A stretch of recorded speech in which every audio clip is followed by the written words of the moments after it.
En el principio, en el capítulo número 4 de Génesis, tenemos la primera pelea entre hermanos. Y si has tenido hermanos, y aquellos niños y niñas que tienen hermanos, saben que los hermanos se pelean. Pero la primera pelea entre hermanos, bueno, quizá no fue la primera, pero la primera pelea registrada en la palabra de Dios acabó muy mal, porque sabemos que Caín se enfadó con su hermano, Abel, cuando Dios aceptó la ofrenda de Abel y no aceptó la ofrenda de Caín. Y Caín se enfadó tanto con su hermano que sabemos en Génesis 4 cómo se enfureció tanto que salió al campo con su hermano y lo mató. Después de que Caín matara a Abel, Dios le dice a Caín: ¿dónde está tu hermano? Para que Caín confiese su pecado y se arrepienta. Dios, por supuesto, sabía dónde estaba su hermano. Dios no hace esas preguntas para saberlo. Dios lo hace para que Caín se diera cuenta. Y Caín, en su arrogancia y en su soberbia, suelta una pregunta retórica que sigue resonando a través de los tiempos.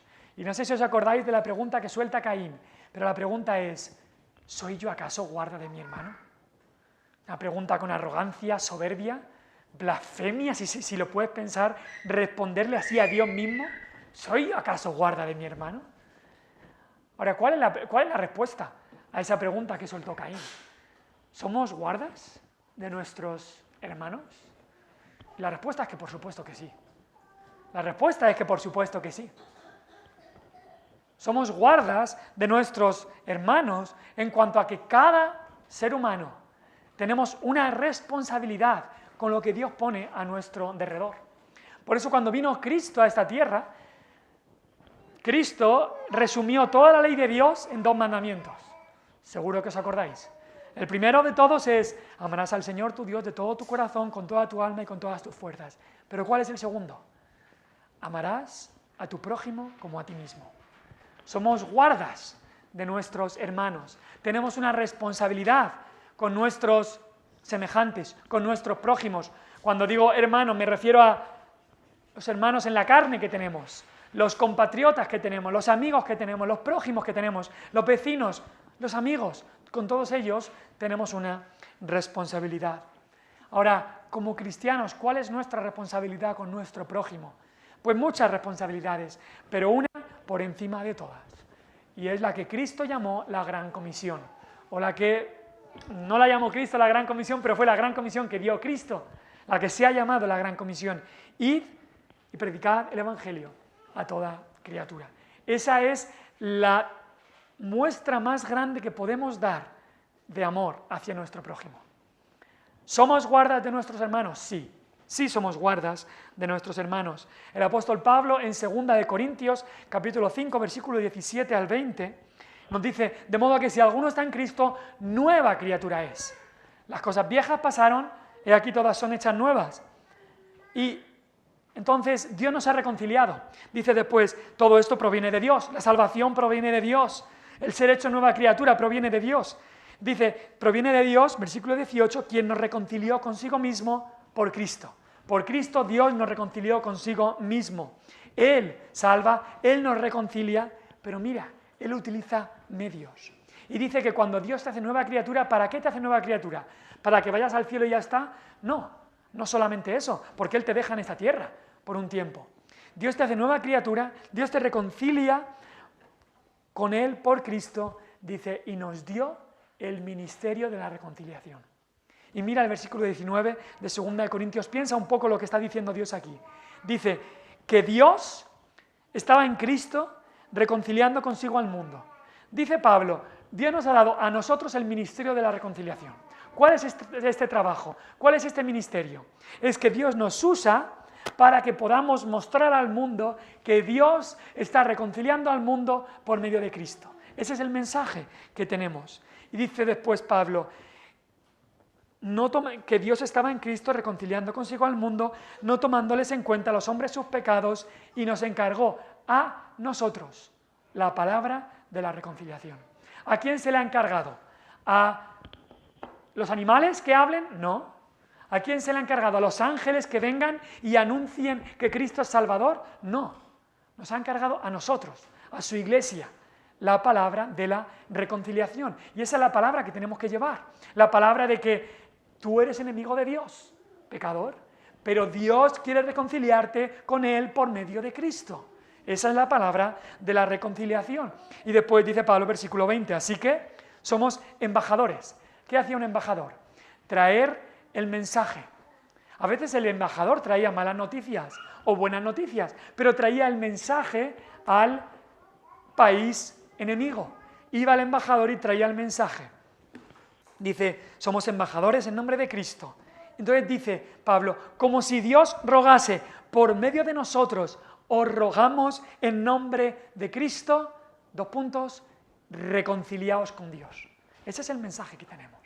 Tenemos que ir al mundo a decirle, reconciliaos con Dios. Somos embajadores, el embajador era enviado de un país a otro país. Aquí en España tenemos pues embajadores de Ecuador, seguro que tenemos embajadores de Estados Unidos, de Alemania, tenemos embajadores aquí.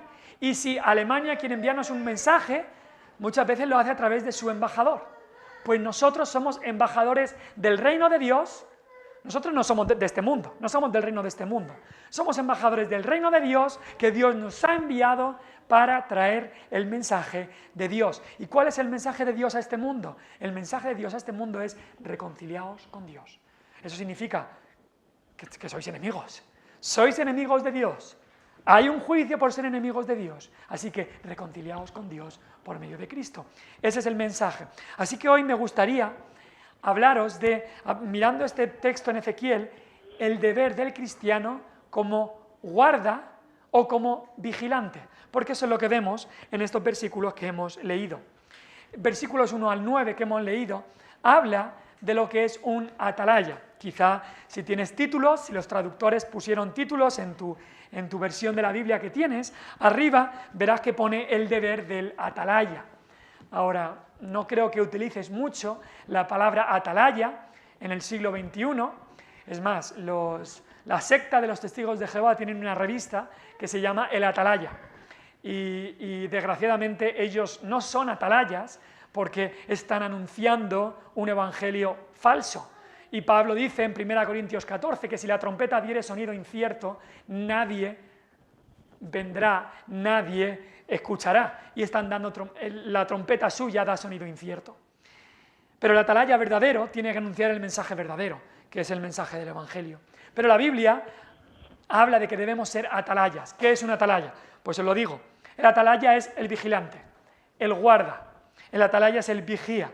La definición es una persona que se encarga de vigilar un lugar desde un lugar apropiado, suele ser en alto, para avisar de cualquier amenaza o peligro.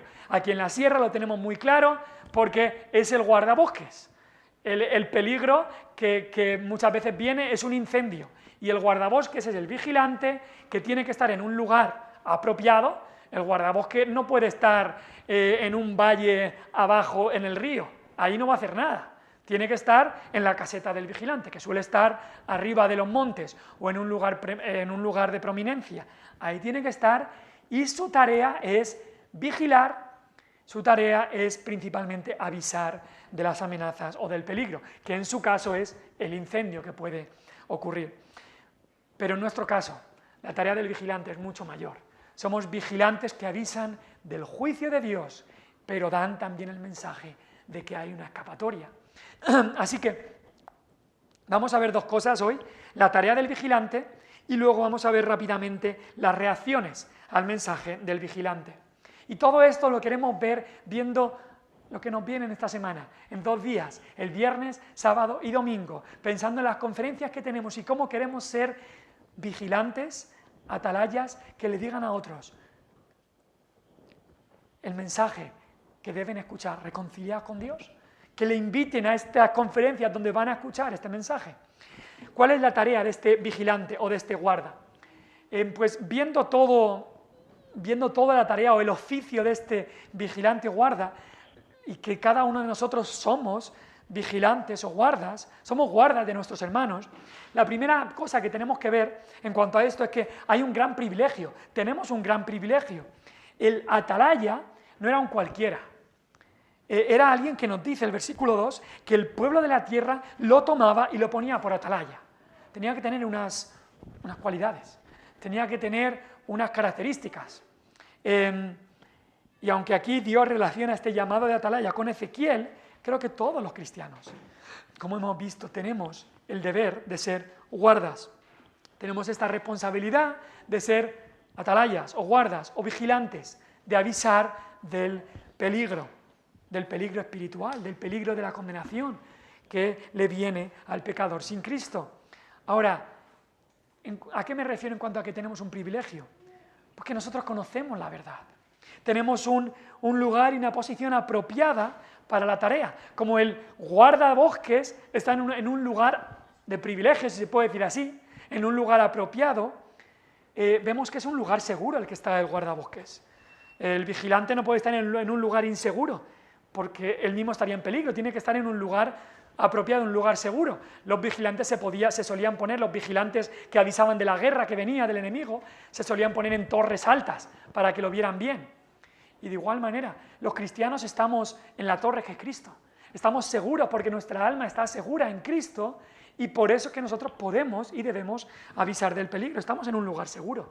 También estamos en un lugar con gran visión. Tenemos muy buena visión. No me refiero a visión física. Me refiero a que nosotros vemos el peligro que viene. Vemos el infierno que es real. Vemos la amenaza de condenación que los perdidos no pueden ver. Pero nosotros sí que lo vemos. Entonces el vigilante tiene el gran privilegio de estar seguro, pero también de tener esta visión que los otros no pueden ver. Como decía el apóstol Pablo, en Corintios también, dice que conociendo el temor del Señor, persuadimos a los hombres. Nosotros conocemos el juicio de Dios. Nosotros conocemos que Dios es un Dios también de ira y de justicia. Conociendo y temiendo nosotros a Dios, persuadimos a los hombres. Ellos están ciegos, ellos no ven el peligro en el que están, pero nosotros sí. Así que como vigilantes y guardas tenemos el gran privilegio de tener esta visión que ellos no ven y de estar nosotros seguros. Así que tenemos una gran labor también. El atalaya, su labor, el atalaya que avisaba del enemigo, él tenía una trompeta. Así que cuando venía el enemigo, el atalaya tenía que tocar tutú, tutú, y entonces los enemigos sabían, el pueblo sabía que venía el enemigo. Muchas veces incluso, quizá lo habéis visto en películas, había distintas torres. Entonces el atalaya podía estar en una torre bien allá, había varios atalayas, y cuando uno escuchaba la trompeta que había tocado el otro, la volvía a tocar para que por distancias de kilómetros pudieran saber que venía el enemigo. No había comunicaciones como tenemos ahora, entonces iban tocando la trompeta o iban poniendo una bandera de una torre a otra para que se supiera rápidamente que venía el enemigo. Y esa es la labor que tenemos que hacer. Tenemos que tocar la trompeta. ¿Cuál es la trompeta que tenemos que tocar? Es la trompeta del Evangelio. La trompeta de que hay un juicio, hay unas malas noticias, de que el pecado, la paga es la muerte, y hay una condenación, y hay unas buenas noticias de que Cristo murió por pecadores. Tenemos que tocar la trompeta, tenemos una gran labor de anunciar este mensaje. Y el mensaje es el Evangelio, que es el poder de Dios para salvación a todo aquel que cree. Es el Evangelio que predicaron los apóstoles en el libro de Hechos. Y ves cómo hablaban del juicio venidero, hablaban de la fe en Jesucristo, hablaban del pecado, hablaban de la condenación y hablaban de la esperanza en Cristo. Todos esos temas se trataban. Ese es el Evangelio. Las buenas noticias de que aunque somos pecadores, Cristo vino, Cristo murió, Cristo resucitó para salvar a pecadores. Así que esa es la gran labor que tiene el atalaya o el vigilante o el guarda. Ahora también tenemos entonces una gran responsabilidad.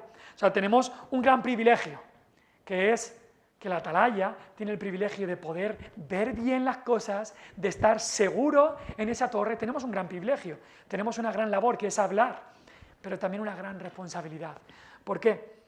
Porque es lo que nos dice exactamente este capítulo 33. La responsabilidad era máxima del atalaya. Si el atalaya no avisaba, bueno, en primer lugar habla de qué pasa si la atalaya avisa. Y dice, si la atalaya avisa de que viene el enemigo, hay dos cosas que pueden pasar. Si la gente escucha lo que la atalaya dice y se guarda y se pone en un refugio, muy bien.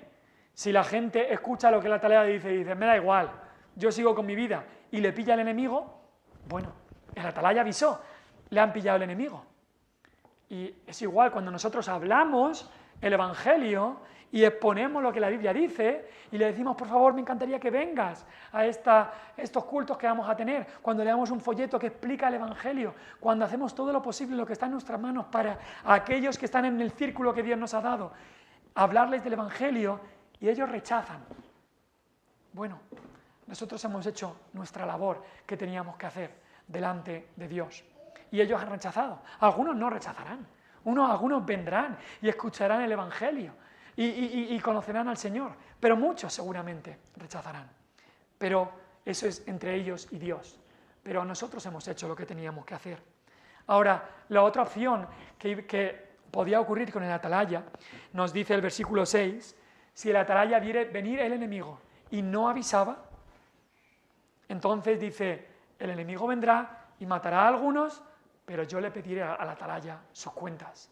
Y de igual manera nos dice, si nosotros, y en el caso de Ezequiel también, dice, versículo 8, si tú no hablares para que se guarde el impío de su camino, el impío morirá por su pecado, pero su sangre yo la demandaré de tu mano. Dice ahí que si no avisaba, él sería responsable por la muerte de esa persona. Ahora, si nosotros como vigilantes de Dios, como guardas de aquellos que nos rodean, si no les hablamos de Cristo, cuando el pecador muera, morirá en sus pecados. Y la primera razón y principal razón será, por sus pecados será condenado. Pero Dios te pedirá cuentas a ti por la vida del otro. No significa esto que perdamos la salvación. La salvación no es por cuántas almas ganas para Cristo. La salvación es por lo que Cristo hizo, no por lo que tú hagas. La salvación es por su sangre derramada en nuestro lugar. Pero Dios nos pedirá cuentas cuando estemos en su presencia. Por aquellas veces que nos callamos, por aquellas veces que la cobardía, el temor o cualquier otra cosa hizo que no le voy a decir nada. Ah, pero si él es católico, él es islámico, él no va a escuchar de todas maneras, él no va a querer venir. Cualquier excusa que nosotros pusimos para no hablar el Evangelio, Dios un día nos lo demandará, porque sí somos guarda de nuestro hermano. Caín decía, yo no soy guarda de mi hermano, y la Biblia nos dice, sí eres guarda de tu hermano. Y el máximo ejemplo de esto es nuestro Señor Jesús. Nosotros muchas veces hablamos mil cosas con aquellos que nos rodean, amigos, vecinos, familiares, primos y demás, y no hablamos de lo importante. Pero cuando ves todas, y yo creo que te puedo decir, todas las conversaciones de nuestro Señor Jesús, que están registradas en los Evangelios, en todas hablaba de lo eterno. Hablaba de lo eterno. Nicodemo viene y le dice, ay, tú eres un maestro muy bueno, tal, nos gusta mucho, yo creo que tú tienes que venir de Dios. Y Jesús le corta el rollo, por decirlo así, y le dice, tienes que nacer de nuevo. Ya está, eso es lo importante. No le sigue la corriente, tienes que nacer de nuevo. La mujer de Samaria, la mujer samaritana, Jesús incluso utiliza este enganche, si se puede decir, de decirle, dame de beber. Y ella dice, pero es que aquí en la cultura de los judíos y los samaritanos no solemos pedirnos cosas, tú encima hombre y yo mujer, ¿cómo puede ser que me pidas de beber y tal?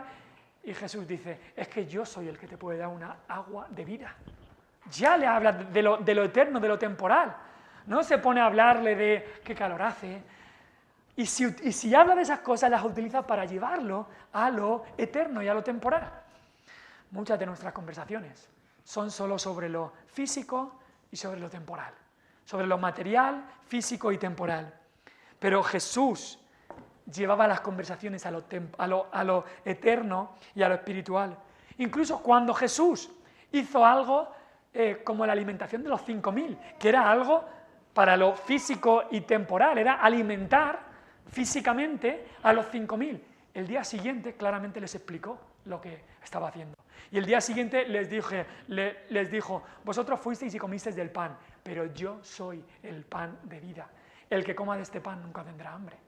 Es decir, que hasta cuando sí que se centró en ayudar físicamente y materialmente a miles de personas que tenían hambre, eso lo hizo para lo espiritual y lo eterno. Eso es lo que estaba pensando él. Nunca descuidó su responsabilidad de ser guarda de su hermano. Cumplió perfectamente el deber de la atalaya.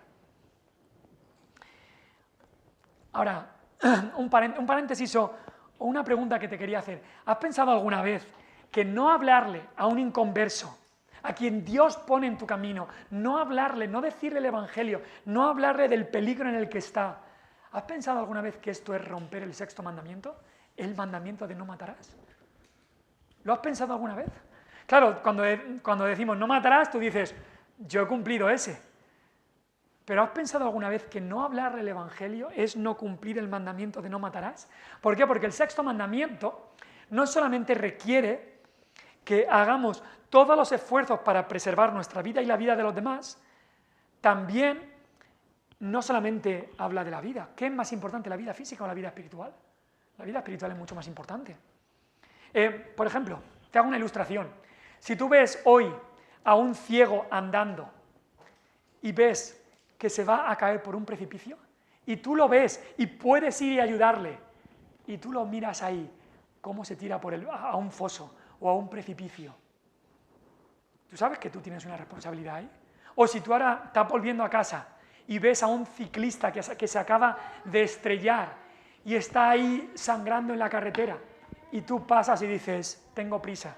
¿Sabes que estás cometiendo un delito en España? En España ese delito estaba buscando, se llama la omisión del deber de socorro. Seguramente muchos lo habréis escuchado. Está en el Código Penal, el artículo 195, seguro que Celia lo tendrá que estudiar pronto. Y la pena en España no es muy grande, es de una multa, pero una multa creo que decía de 3 a 12 meses, pero podría agravarse si hay muerte y podría llegar a alguien a ser juzgado por omisión del deber de socorro por homicidio imprudente. Si tú ves a alguien que se está muriendo y tú no le socorres, tú no le haces nada, puedes llegar a ser juzgado por omisión del deber de socorro. Eso es en lo físico, en lo material. ¿Cuánto más en lo espiritual? ¿Cuánto más en lo espiritual? El alma es mucho más importante que el cuerpo. Si es un delito el ver a alguien que está muriéndose y no prestarle socorro, ¿cuánto más en lo espiritual? Si vemos a personas que están muriendo en sus pecados, ciegos espiritualmente, que se están lanzando al precipicio y no hacemos nada, un día Dios nos va a pedir cuentas por romper ese mandamiento, el sexto mandamiento. Así que tenemos una labor. Ezequiel lo dice claramente, dice, su sangre demandaré de tu mano. Lo está juzgando como homicidio. O sea, está diciendo, él ha muerto, pero yo voy a pedirte, o sea, tú tienes las manos manchadas de sangre, es lo que está diciendo.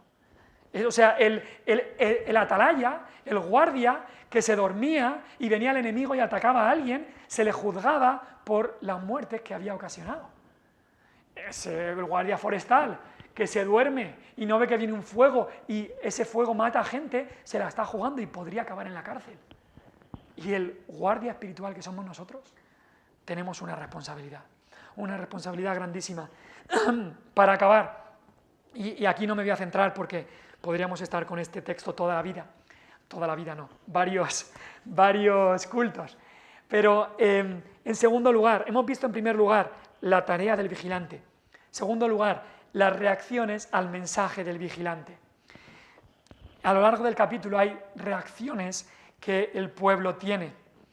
Una reacción que el pueblo tiene en el versículo 10 es que el pueblo dice, versículo 10, di a la casa de Israel, dice Dios, vosotros habéis hablado así diciendo, nuestras rebeliones y nuestros pecados están sobre nosotros y a causa de ellos somos consumidos. ¿Cómo pues viviremos?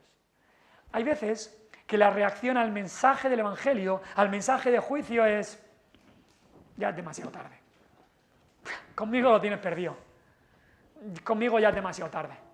Yo ya voy a continuar en esto, ya es demasiado tarde para que pueda cambiar.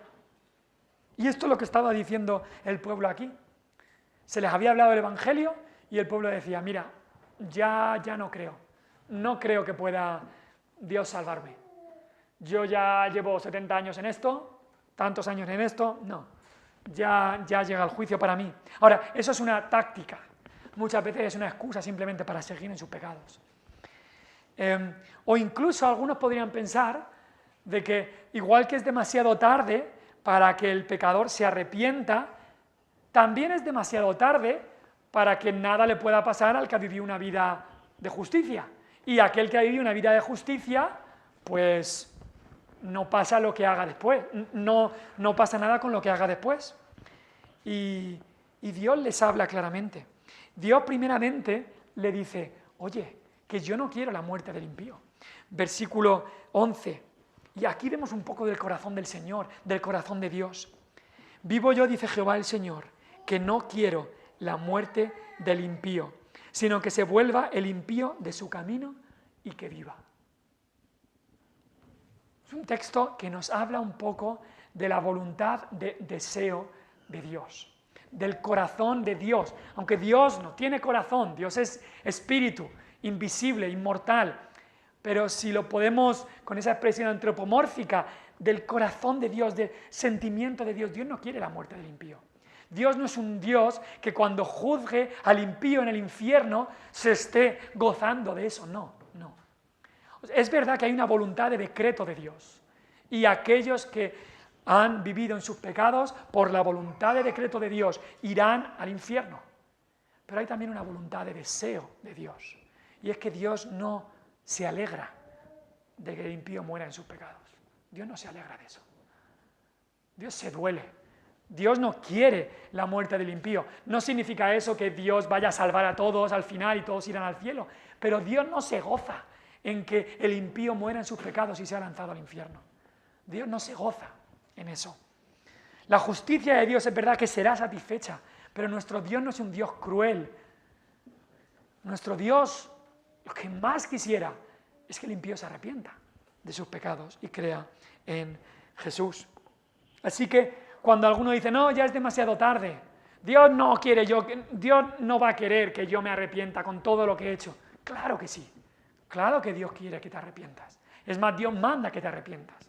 Y nunca es demasiado tarde, hasta la muerte, nunca es demasiado tarde antes de la muerte nunca es demasiado tarde para convertirse, para arrepentirse. Tenemos, por ejemplo, el rey Manasés, un rey que había vivido hace poco tiempo, relativamente, en el tiempo de Ezequiel. El rey más malvado de toda la historia de Israel, el rey Manasés.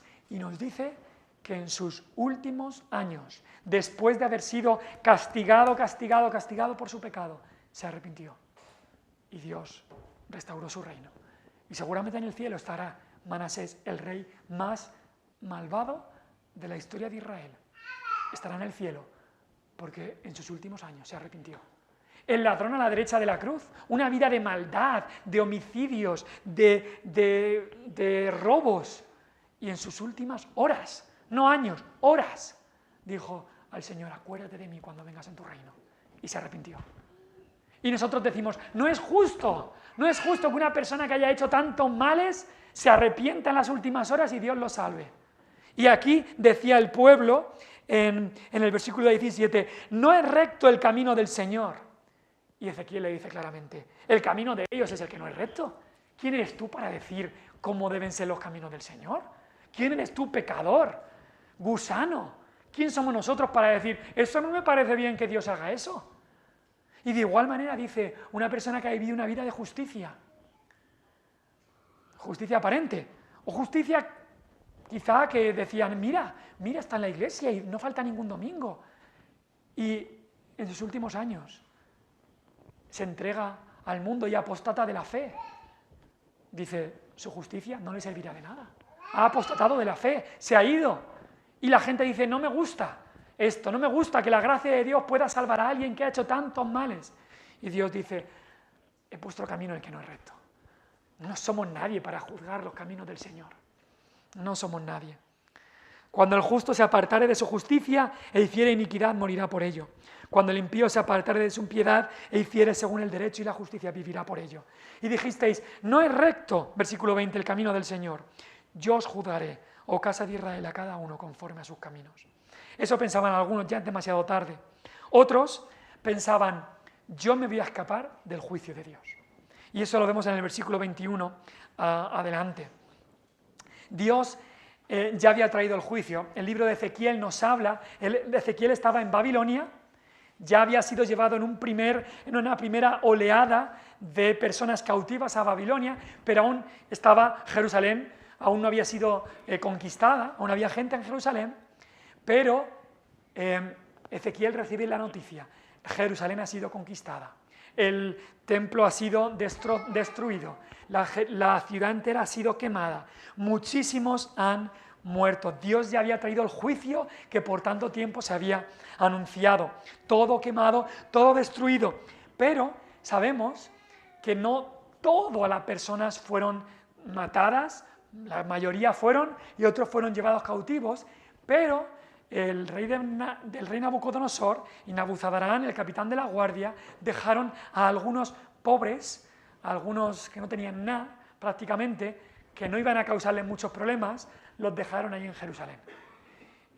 Jeremías lo sacaron de la cárcel y Jeremías en principio se quedó con este grupo, pero fueron dejados allí. Ahora ese grupo, que habían sido dejados allí por la pura misericordia, este grupo decían, al final a nosotros no nos ha llegado el juicio, todo está destruido, pero ¿has visto? Mira, estamos bien. Y se habían llegado a pensar de, mira, somos poquitos, pero Abraham era uno solo y Dios le dio toda la tierra de Canaán. Nosotros que somos 100 o 200 que hemos quedado aquí, ya está, toda la tierra es nuestra, vamos a volver a tener toda la tierra de Israel para nosotros. Y no se daban cuenta de que seguían en sus pecados, que no tenían a Dios de su parte. Y Dios les dice claramente en versículo 25, comeréis con sangre, a vuestros ídolos alzaréis vuestros ojos, derramaréis sangre y poseeréis vosotros la tierra.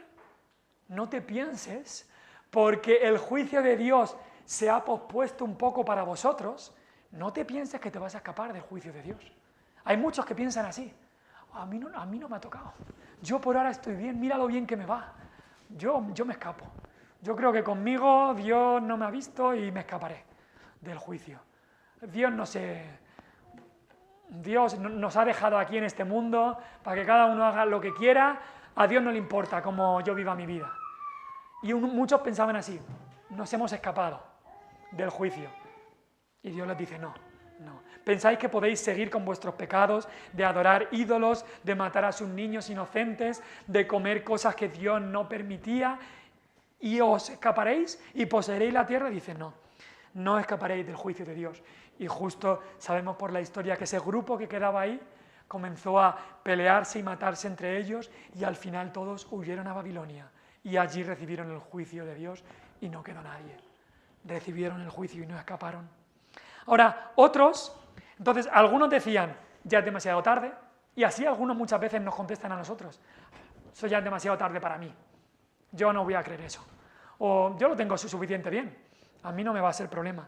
Otros piensan, yo sí que me escaparé, conmigo Dios no tiene nada que ver y yo me escaparé del juicio de Dios. Otros, y esto lo vemos en el versículo 30, otros decían por su boca que les gustaban las palabras bonitas, pero no las obedecían. Versículo 30 al versículo 32, Dios le avisa a Ezequiel, le dice, mira, algunos que te dicen, ¡ay, qué palabras más bonitas!, se están riendo de ti en las esquinas. Solo lo dicen porque quizá les gusta cómo hablas, pero sus hechos no obedecen nada. Y habla ahí de cómo viene el pueblo, estarán delante de ti como pueblo mío, oirán tus palabras, pero no las pondrán por obra. Hacen halagos con sus bocas, pero el corazón de ellos anda en pos de su avaricia. Tú eres a ellos como cantor de amores, hermoso de voz, que canta bien. Oirán tus palabras, pero no las pondrán por obra. Y hay gente que viene así incluso a la iglesia. Ay, es que me encanta cómo dice las palabras, qué palabras más bonitas. Ay, la Biblia me encanta leerla. Leer la Biblia y te sientes tan bien. Qué bonito. Pero luego hace lo contrario a lo que dice la Biblia. Una cosa es escuchar una predicación y otra cosa es obedecer lo que Dios dice a través de su palabra. Y el mismo problema tenía Ezequiel. Gente que decía, qué palabras más bonitas, pero no las obedecían. Pero Ezequiel aún así tenía que llevar la palabra. Tenía que ser fiel profeta de Dios. Y por eso acaba este capítulo diciendo, cuando el juicio viniera, y viene ya, sabrán que hubo profeta entre ellos. Un día estarán en el juicio. Aquellas personas que tú y yo les hablaremos. Y Dios les dirá claramente, yo te avisé a través de mi hijo Alejandro, y pon tu nombre ahí. Y Dios le dirá, yo te avisé, sabías que había un enviado de mí, sabrán que hubo profeta entre ellos. Y no quisieron oír. Así que hablemos, hagamos la labor del guarda, del vigilante, del vigía. Ahora acabo con una historia que me ocurrió ayer y quería compartirla con vosotros. Y era ayer justo por la mañana, martes, leí este capítulo. Y al leerlo, en mi devocional diario de la mañana, estaba leyéndolo y pensando, y me han pedido en Irlanda, en enero, que predique una conferencia de jóvenes. Entonces estaba pensando también en un buen texto para los jóvenes, para que evangelicen, pensando en cómo predicarlo. Luego pensé, pues sería adecuado también traerlo a los hermanos el miércoles, una perspectiva o un panorama rápido sobre este largo capítulo. Y estaba pensando en cómo predicarlo y demás. Y bueno, ya acabó el tiempo devocional y me preparaba para ir al mercadillo de aquí de Cortijos Nuevos y poner la mesa que ponemos con folletos y demás, e invitaciones, imprimiendo algunas invitaciones para la conferencia. Oré al Señor para que me ayudara y tal. Ya transporto las cosas en el coche y estoy llegando ya al mercadillo. Yo lo comparto. Empezaron los temores en el corazón. Cobardía, temor de hombres. Y de decir, es que no es algo que yo ame hacer. Estar ahí y que muchos te rechacen, que muchos pasen, y falta de ganas, quizá, que aquí me conocen todos, comienzan a llegar todos estos sentimientos a mi corazón. Hasta que me di cuenta que yo había leído este capítulo y no me lo había aplicado a mí mismo. Lo había leído y había pensado, ¿puedo predicar esto? Y primero me lo tengo que predicar a mí. Primero me lo tengo que predicar a mí. Y me di cuenta, qué tonto he sido. He estado pensando esta mañana en cómo predicar este capítulo y no en cómo aplicármelo a mí, este capítulo. Qué orgulloso había sido. Así que empiezo a pensar en este capítulo, aplicándolo a mí mismo. Y me doy cuenta de que Dios me ha llamado a mí como su enviado. Y eso es un privilegio tremendo que tenemos. Somos enviados de Dios. El Todopoderoso, el Altísimo, nos ha llamado para enviarnos como sus vigilantes, guardias, como sus embajadores. El embajador tiene un privilegio tremendo, como aquel que está en un lugar seguro para avisar a aquellos que están en un lugar inseguro de su situación, como aquel que está en la roca para rescatar a aquel que está hundiéndose. Así nos ha puesto Dios. Somos embajadores de Dios, es un privilegio tremendo. Y nosotros rogamos en nombre de Dios. Y cuando empecé a pensar todas estas cosas, empecé a pensar, ¿pero qué miedo tengo que tener? ¿Qué miedo tengo que tener? El miedo lo tienen que tener ellos, no yo. El miedo lo tienen que tener ellos de la situación en la que están, no yo. Dios me ha enviado para hablarles la palabra de Dios. Y si escuchan, gloria a Dios y se salvan. Y si no escuchan, al menos sabrán que hubo profeta entre ellos. Así que este capítulo Dios lo utilizó de una manera para aplicarlo primero a mi vida, para así poder hablarlo a vosotros en el día de hoy. Así que espero que haya podido ser de desafío para nuestras vidas y que el Señor nos utilice para ser ese vigía, vigilante, ese guarda que avisa del peligro que viene. ¿Cuál es el peligro que viene? La condenación eterna para los que no están en Cristo, los que continúan en sus pecados. Pero ¿cuáles son las buenas noticias? De que hay un camino que nos aleja del fuego eterno y es el camino de Jesucristo, es el camino del Evangelio, es la cruz de Cristo, la muerte de Cristo, la sangre de Cristo que nos limpia de todo pecado. Vamos a